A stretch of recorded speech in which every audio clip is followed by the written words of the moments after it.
রোহিতের বোকামোর কারণে ফুলকির ওপর সন্দেহ করে ফুলকির পেছনে লোক লাগালো রুদ্র। হ্যাঁ বন্ধুরা, ফুলকি সিরিয়ালে আজকের পর্বে তোমরা এরকমটাই দেখতে পাবে। পুরো গল্পটা জানতে হলে প্লিজ লাইক দিয়ে সঙ্গে থেকো। সকালবেলায় রুদ্র রোহিতের কাছে এসেই জিজ্ঞাসা করে, কিরে রোহিত, আমার ব্যাপারে নাকি খোঁজ খবর নিচ্ছিলি, কি ব্যাপার, আমাকে ফোন করলেই পারতিস। তখন রোহিত বলে যে না, সেরকম কিছু নয়, আমি সেদিনকার ওই দিক দিয়েই আসছিলাম, তাই ভাবলাম দিদির সাথে একটু দেখা করে আসি। তারপরে রুদ্র বলে, আমি শুনলাম যেদিনকার নাকি ওই ভাড়াটিয়া গুন্ডা খুন হয়েছে সেদিনে আমি কোথায় ছিলাম সেটা নিয়ে নাকি তুই খোঁজ নিচ্ছিলি। তখন কোনো কিছু না বুঝতে পেরে রোহিত কথাটা ঘোরানোর চেষ্টা করে। রুদ্র বলে যে কি রে, তুই কি আমাকে ওই ভাড়াটিয়া গুন্ডাটার খুনের ব্যাপারে সন্দেহ করছিস? তখন রোহিত বলে যে কি বলছিস, না না, আমি এইসব কিছুই ভাবছি না।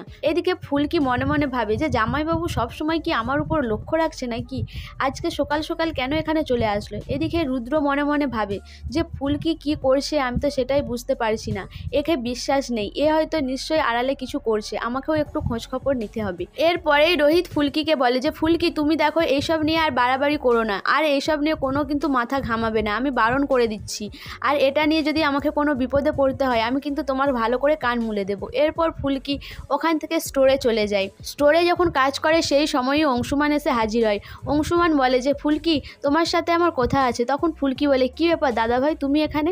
তখন অংশুমান বলে যে কালকে আমাদের গুপ্তচর আবার খবর দিতে আসবে, তাই আমার দিকে কালকে আবার ছদ্মবেশে নিয়ে যেতে হবে। তখন ফুলকি বলে, কি বলছো দাদাভাই, আজকেই তো ধরা পড়তে পড়তে বেঁচে গেছি, স্যার আমাকে সন্দেহ করেছিল কিন্তু কোনো কিছু বুঝতে পারেনি, আবার যদি কালকে সকালে বেরোই স্যার তো আমার সাথে বেরোবে, আমি কি করব।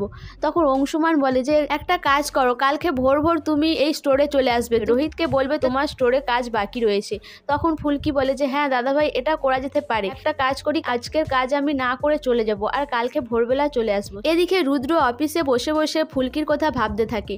রুদ্র ভাবে যে ফুলকির ওপরে নজর রাখতে হবে। সে তখন তেওয়ারিকে খবর দেয়। তেওয়ারি আসাতে তাকে বলে যে তেওয়ারি, তোমাকে একটা কাজ দিচ্ছি, করতে হবে। তখন সে বলে যে কি দাদা।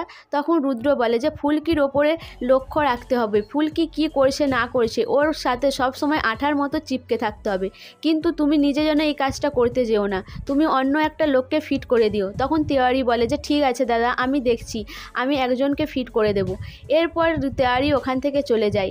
এদিকে ফুলকি ছদ্মবেশে সবজিওয়ালা সেজে চলে আসে। অংশুমানও ছদ্মবেশ নিয়ে ওই বাজারেই চলে আসে।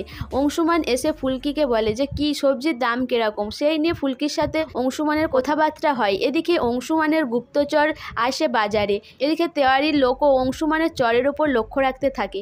তেওয়ারিও আসে তার পেছন পেছন। যখন অংশুমানের গুপ্তচর এসে ফুলকির সাথে সবজি নিয়ে কথাবার্তা বলতে থাকে, কথা কাটাকাটি হতে থাকে, সেই সময় অংশুমানও এসে হাজির হয়। গুপ্তচর বলে যে তোমার এই লাউটা বুড়ো, আর এই লাউ আমি নেব না, তোমার লাউ তুমি রাখো, আমার পয়সা ফেরত দাও। কিন্তু পয়সা ফেরত দেওয়া নিয়ে কোথাও কাটাকাটি হওয়াতে সে সেখান থেকে চলে যায়, লাউটা রেখে দিয়াই। এরপরে অংশুমান বলে যে কি সবজি আলা তুমি, যে সবার সাথে এইভাবে ঝামেলা করছো। সবাই মিলে তখন ফুলকিকে ওখান থেকে তুলে দেয়। ফুলকি তখন ওই সবজির গাড়ি নিয়ে ওখান থেকে চলে আসে। চলে আসার পরে অংশুমান আর ফুলকি ওই স্টোরে ফিরে আসে। ও ফুলকি বলে যে দাদা, আমি তো বুঝতে পারলাম না তোমার গুপ্তচর কি লাউ নিয়ে বলে গেল। তখন অংশুমান বলে এই লাউটা কেটে দেখতে বলেছিল আমাদের চর, এর ভেতরে নিশ্চয়ই কোনো কিছু রয়েছে।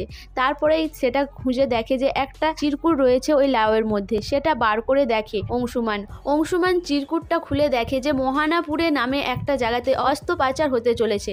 এই অস্ত্র পাচারটা রাজাবাবু করাচ্ছে। তখন ফুলকি বলে এই রাজাবাবুটা কে, যে রাজাবাবু আসল নীলিমা চানুকে যে এখান থেকে সরিয়ে দিয়েছিল সেই রাজাবাবুর সাথে কি তাহলে কি আমাদের জামাইবাবুরও কোনো যোগসূত্র রয়েছে? তখন অংশুমান বলে যে বুঝতে পারছি না। তখন অংশুমান বলে যে ওই এলাকাটা রুদ্রর আন্ডারে পড়ে, হতেও পারে যে রুদ্রর সাথে যোগসূত্র রয়েছে, কিন্তু আমি পরিষ্কার বলতে পারছি না।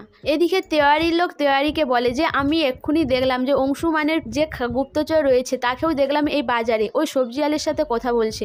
সো বন্ধুরা, তেওয়ারি কি এবার রুদ্রকে এই খবরটা দিলে রুদ্র কি তাহলে সন্দেহ করবে যে ফুলকির সাথে হাত মিলিয়ে অংশুমান রুদ্রর খোঁজ খবর নিচ্ছে? তোমাদের কি মনে হয় অবশ্যই আমাকে কমেন্ট করে জানাবে। আর আমার ভিডিওটা ভালো লাগলে প্লিজ সাবস্ক্রাইব করে দিও আর লাইক কমেন্ট শেয়ার করো।